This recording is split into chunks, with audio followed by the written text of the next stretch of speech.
In this video, I want to show how your translation, your Bible translation, is in fact gender inclusive. Now, I'm saying this a little bit in jest or trolling a little bit because people get into debates about gender inclusive language in Bibles. And I will say right off the bat, I favor a more literal approach to Bible translation. That being said, when it comes to gender language, people will often accuse a translation of being gender inclusive when in fact a lot of translators are just trying to be gender accurate. In other words, they're just trying to convey the idea that the original author was trying to convey.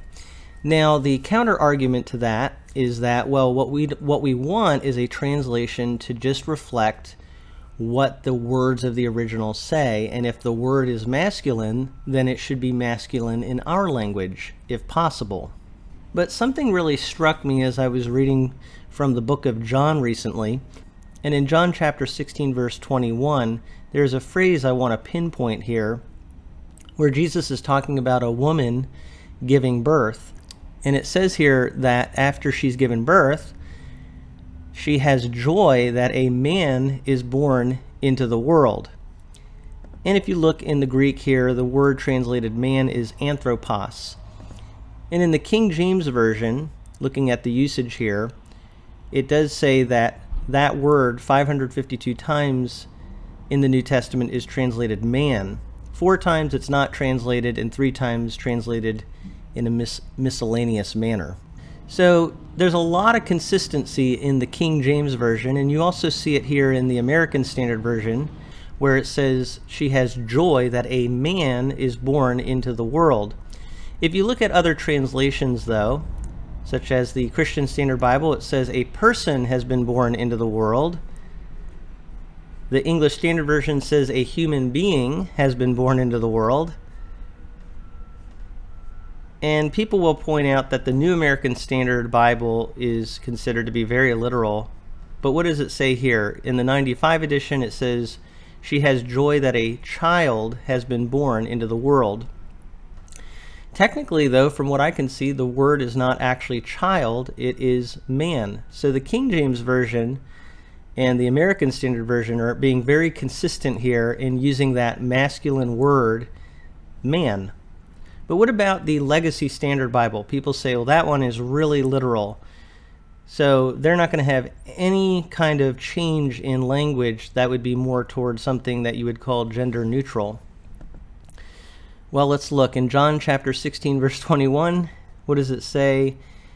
She has joy that a child has been born into the world. And of course, they're really echoing the New American Standard Bible, which is what this is based off of.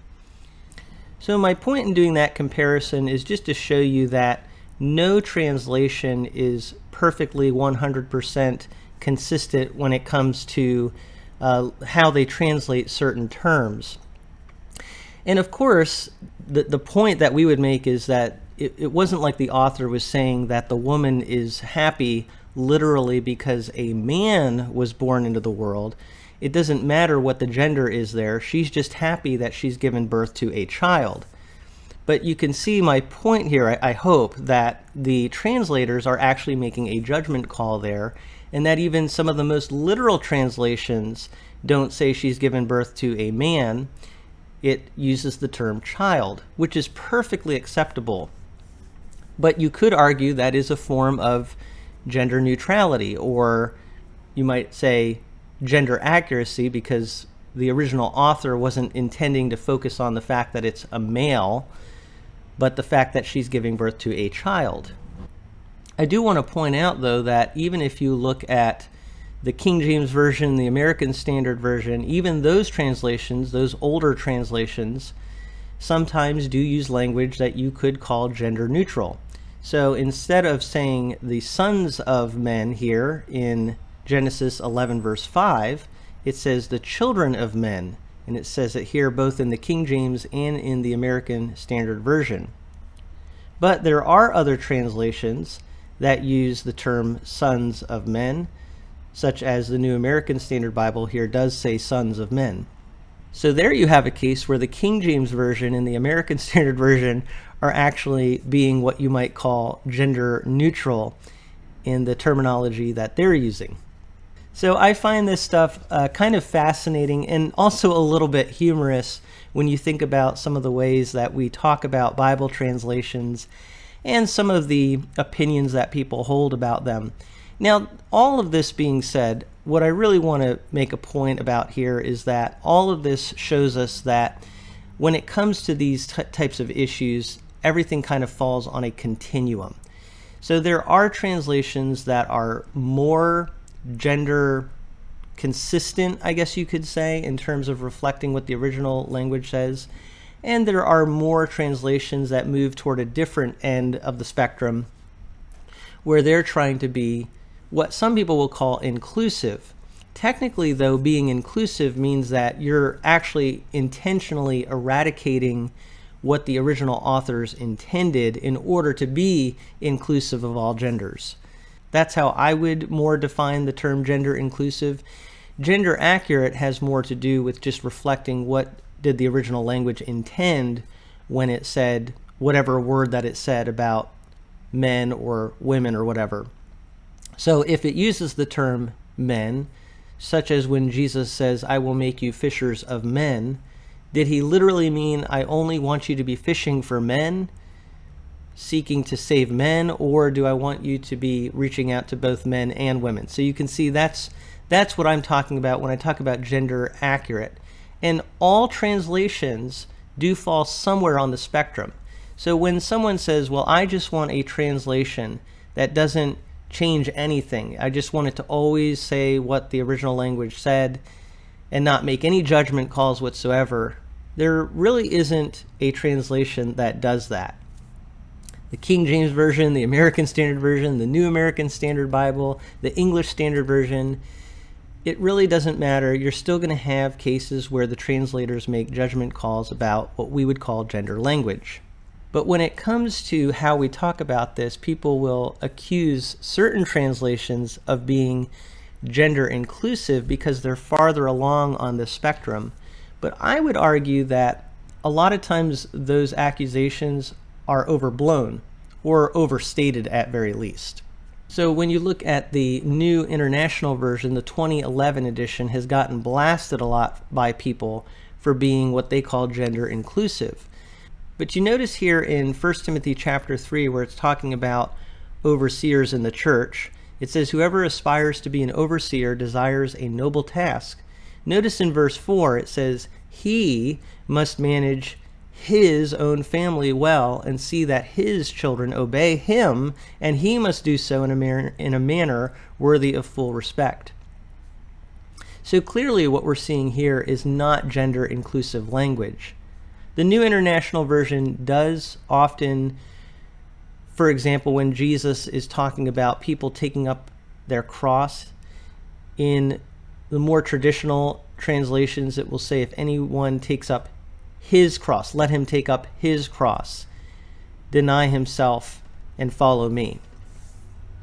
Something like that. Whereas in the New International Version, it says, if anyone wants to follow me, let them take up their cross, deny themselves, take up their cross, and follow me. So that's that more gender neutral language, what some might call gender accurate language, because it's more what he's actually talking about there. Anyone could be a man or a woman. Now, personally, when it comes to this issue, and I've said this before, I don't like when the English language is presented in a way that to me doesn't sound like very good English. So the example that I just used, when a person takes up their cross, the word there is technically plural. So to me, that doesn't seem like good English. On the other hand, though, saying his cross, I can see why people would say, well, that makes it sound like he's really focusing on men. Now, I know the argument people are going to make is, well, that's not how you have to understand it. Of course he means men and women. So we go back and forth about these things. But what about the word man in the verse that I showed at the beginning? That a woman has joy because she has brought a man into the world. Not a lot of people are arguing that they should translate that as man no ifs, ands, or buts. In reality, we seem to be okay, even in some of our most literal translations that we have today, with translating that as child. So I'm not really trying to be nitpicky or trying to give people a hard time. I'm actually just trying to make a point about how, when it comes to the way that we talk about translations, a lot of times we present things in extremely stark terms. My translation is exactly reflecting the original, and that translation over there is being gender inclusive, something like that. But in reality, it's not really that stark. As you can see from some of the examples that I've given, even with the older Bible translations, there are cases where you could see they were using what some might term gender neutral language, when they could have used more gender specific language. And at the end of the day, I think that we're going to have our preferences on these matters, and it's okay for us to have those preferences and to talk about why we would prefer things to be a certain way. But I think we should also be accurate and careful about how we talk about these types of issues, because when you really dig beneath the surface, you can see it's not always as clear cut as people make it seem. And I also always want to be careful that we're not disparaging a Bible translation in a way that I think is unfair and unnecessary. And when it comes to the gender language issue, people a lot of times will conflate gender inclusiveness and gender accuracy, and it gets into like this confusing thing where people are just lumping everything together as being gender inclusive and having some sort of a liberal agenda. Now, I'll say it again, because this is definitely where I stand on things. I still want translations to be more on the literal side, or I at least want to have translations out there that we use that are much more on the literal side. And then in tandem with that, we can use ones that are less literal. And by looking at them together, we get a very clear, accurate picture of what the original languages are saying. But at the end of the day, even with some of the most literal translations, you can see that in some ways they do take liberties on certain terms. Even in the Legacy Standard Bible, it doesn't say that a woman has joy because she brought a man into the world. It says she has joy because she brought a child into the world. And therefore, every single translation on some level is gender inclusive. Not really. I would just say trying to be gender accurate. And that just shows you some of the limitations of language. I wish there was a way in English that we could have really good English, but also be gender accurate at the same time. But that can be very hard to do a lot of times. And also you're dealing with the fact that you're going from one language to another, and it's legitimately hard sometimes to know how do you best convey in our language what their language said. So there are judgment calls that are going to have to be made.